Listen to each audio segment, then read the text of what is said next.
Florida. Number 8, Tennessee. Tennessee's a 15.5-point favorite. I can't wait for this one, Will. Yep. The over-under is 27 Tennessee points. In the last 20 years of this rivalry, Tennessee exceeded 27 points on 3 occasions. 2004, 2016, 2022. Tennessee went 3-0 in those games. In the 17 other games, Tennessee scored 27 or less and went 0-17. Mm-hmm. That's our number. That's very obvious over-under. It feels oddly appropriate, though, given the last 2 games that we've seen Tennessee play. And we were talking about this earlier, where you score 25 against Oklahoma. All right, maybe it's a little bit more conservative. You recognize your defense is winning that battle up front. You want to be more conservative. You're not airing it out. Okay, whatever. But then the 14 against Arkansas. All right. That is actually not the worst 2-game stretch of the Heupel era, because last year's 2-game stretch against Georgia and Mizzou, where Tennessee scored. We can't stop talking about Joe Milton, because I was like, I bet Joe Milton did that. Yeah, I know. I didn't want to throw Joe under the bus. I want to be nicer to Joe. I'm trying to, in honor of this hurricane. Whoa. Joe Milton, Orlando native. Like, I'm trying to show respect to you. But yeah, it's hard sometimes. Look, 2 things can be true. One is that I believe Oklahoma and Arkansas will finish as 2 of the SEC's like 5 or 6 best defenses by season's end. Not saying that they're there right now. And I said season's end because I think Arkansas, having already played 4 games against Core 4 competition, that might be skewing some of the raw numbers that you could look at and be like, oh, they're like 9th in this metric here. But I think by the end of the season, you'll be like, yeah, I think Arkansas is one of the better defenses in the SEC. And I certainly think Oklahoma will be there as well. The other thing that can also be true at the same time, Tennessee's in an offensive funk. Mm-hmm. Okay? I think they are. I think some of that is Nico, for sure. You don't run out of bounds on the final play instead of throwing it at the end zone if you're not in a funk. That's what you do when you're in a funk. That's what I'm trying to say. Mm-hmm. I think some of that is the offensive line. They dealt with the left tackle deal at Oklahoma, where it just felt like, man, they had no chance of being able to slow down that pass rush, and it ended up with the fumbles. And some of that is on that offensive line being fully healthy, and then the receivers not being fully healthy as well, which could still linger against Florida. Who knows the status of Brew McCoy, Squirrel White? Hopefully it's not as bad as initially feared. But some of this is also play calling. I want to see more of these design rollouts for Nico. Mm-hmm. Get him going off platform, because you can do that now. You couldn't do that with Joe Milton. And I'm sorry for saying another negative thing about Joe Milton, but you couldn't do that with him. And you could do that with Nico. And Joe Milton off platform looks like a statue being toppled in a communist republic.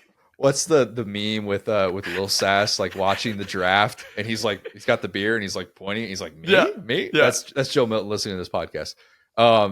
Look, I think that you can do those things instead of just like having Nico in the pocket and trusting his mental clock that it's always going to be right and he's always going to know his protections. He's not there yet. He's not.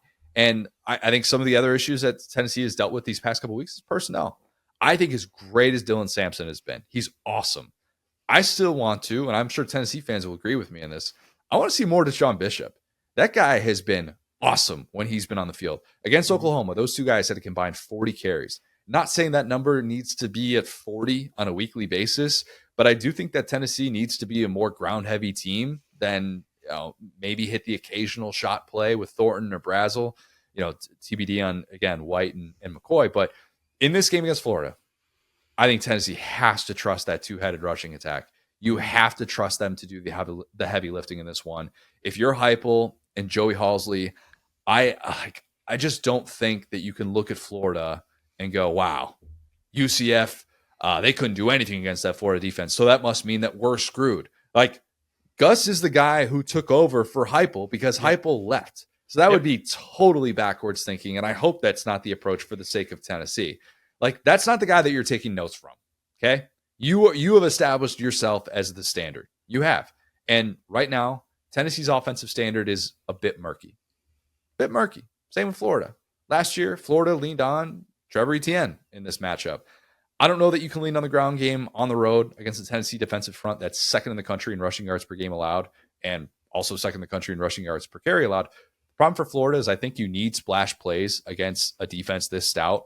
But against that pass rush, man, and perhaps a pissed off pass rush that Tennessee has, I see Mertz playing behind the sticks too much. I'm picking Tennessee to win, but out of respect for Florida's dominance in this rivalry, I'll say it's 28-17. So at least Florida covers.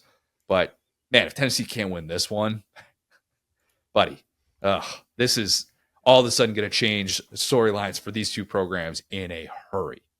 Yes. So this is my like favorite rabbit hole, I think, in the world right now, and it's Tennessee's offense. That last game. So I basically just sat down in a hole over the last couple of days and figured out, or tried to figure out, I'm no expert here, what Travis Williams did to just shut this offense down.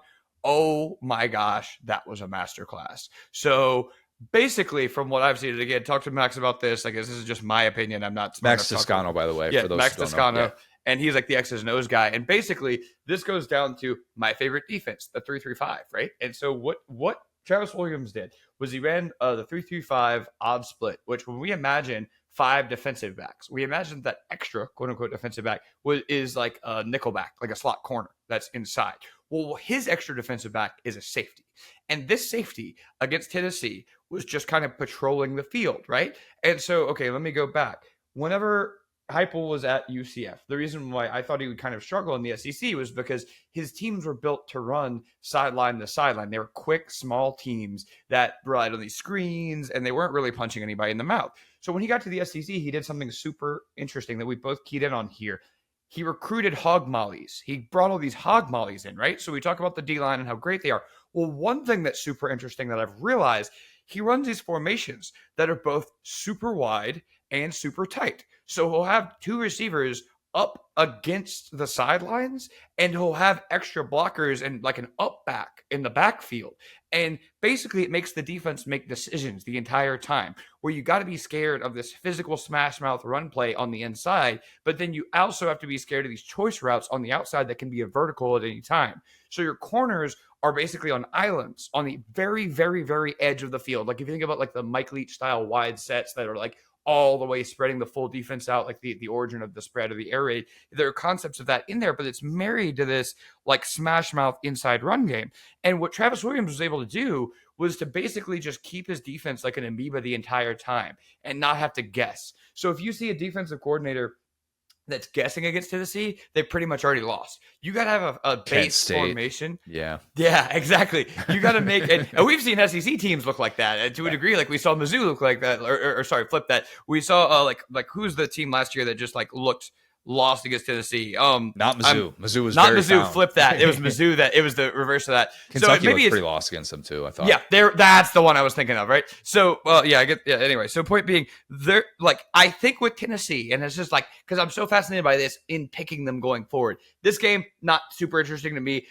I think they're just going to beat Florida, right? I'm not going to like do anything crazy there. But basically it comes down to, now that there's tape on this offense, do you have the discipline and do you have the personnel to prepare for Tennessee in a week? It's starting to turn into like the reverse of like a triple option, because they're so wide and they're so physical that you have to defend the entire field. Because if you can match the physicality, you bring all these guys down the box, they just run straight. That's what they want you to do, is bring a bunch of guys into the box. Like they want you to try to take Dylan Sampson out. The other thing that Arkansas did really well is like, so basically against Tennessee, this is like the most to distill all that down. If you can bring pressure against these Tennessee hog mollies, sending 4 or basically just with your D-line, you can stop them. They had 3 getting home in that game. Yeah. And when you have a swamp monster like Landon Jackson, when you have those dudes up front that came to play the way that Arkansas did, you can free up more people to stop these deep routes and choice routes. They want you to blitz. That's what I'm realizing. They really want you to try to commit to stopping their run game. And the run game is basically just like a way to open up the deep pass game. But Arkansas just never blitzed, really. They blitzed, obviously. I'm not being like... They had a couple of corner blitzes, I remember, where Nico would automatically be like, yes, boom, that's my guy. Yeah. Yeah, dude, that film, like, if you guys want to just go back and watch that, it's such a masterclass of, like, how to stop that style of offense because, and this is where I'm going with that, I think you're so right about the ground game with Nico.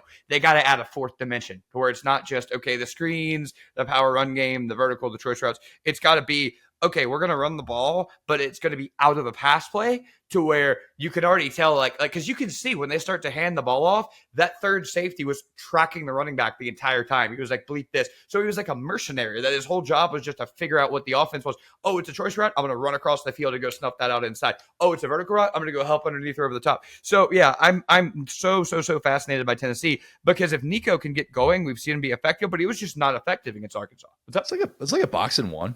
Basketball? Is it honestly, shades of that? That's actually a pretty good, that's close enough, right? Because the box would be the 4 DBs, and then the one would be that like kind of rover position, and that's oversimplification, guys, obviously. But I think that we've seen kind of the blueprint. I love Travis Williams, man. That's look, another Red University with an A probably should have hired him instead of their guy. This is a modern defense, because you don't run this defense against every team. You know what I'm saying? You can't defend Tennessee the way you defend. So the fact that he was just able to install this for like kind of across, like not a non-rivalry game. You don't see these guys all the time. It's not like it's like, one of these teams that you're always like an LSU that's like, oh, we got to know these guys. We're recruiting against them. It's Tennessee. Like, we're going to have to get up and get ready for a totally different team next week. So I think I'm really interested by Arkansas, especially with Taylor Green healthy. But that being said, we're talking about Florida here, and I don't think about everything I just said about Travis Williams. Do we think that Austin Armstrong? Yeah. Do we think that? I was going to get to that. Yeah. So that's why I'm picking Tennessee going away. Like, let me just start there, because even if Tennessee just runs the ball at the middle, I think they're going to do well against Florida. Yeah, and if Florida all of a sudden stops these two rushing attacks, UCF and Tennessee back to back, who at the time I'm like, these are the two best non-service academy rushing attacks in the country in terms of yards per game. Mm-hmm. If all of a sudden Florida shows its pulse against those two, Billy Napier contract extension? I mean, but the trajectory of the season is different. That changes what you're capable of doing. It changes how you're capable of handling this latter half that everybody's been talking about forever. And all of a sudden you have an identity. That's going to be so difficult in that atmosphere. It's going to be rocking in Neyland on Saturday. And I cannot wait for that game. And it's going to be, look, Tennessee fans know as well as anyone, never to assume victory against Florida. Ever. Right. But man, it's setting up very well for Tennessee to be the team that comes out just totally pissed off. Hey, we're gonna take it to our rival. Who knows though? I mean, never, ever. Like I said, never discount the possibility of a Florida win here. I think this is kind of a handshake here where Florida fans are glad that I'm not talking about Florida here, but I will say this. You guys do have King Desmond Watson, right? And that being said, that guy can be a little bit of a matchup problem, So if your job is to stop the run, and they're going to do a lot of inside, this power run game, if you're smart, 7 co-defensive coordinators, you're going to not commit a lot of guys to the run and try to stop these choice routes. So that being said, a choice route requires coordination, personnel, and guys being on the same page. You guys have 7 defensive coordinators. So like, let's try to take about 1 or 2 things away from Tennessee and see if they can hit that second and third one versus trying to do everything the way that Arkansas did. But that being said, a couple of those things for Tennessee are designed to score touchdowns in every play. So if you don't cover a screen, if you don't cover a vertical route, it's gonzo. I think that last year we saw a really good representation of, why Tennessee's offense was flawed with a certain quarterback.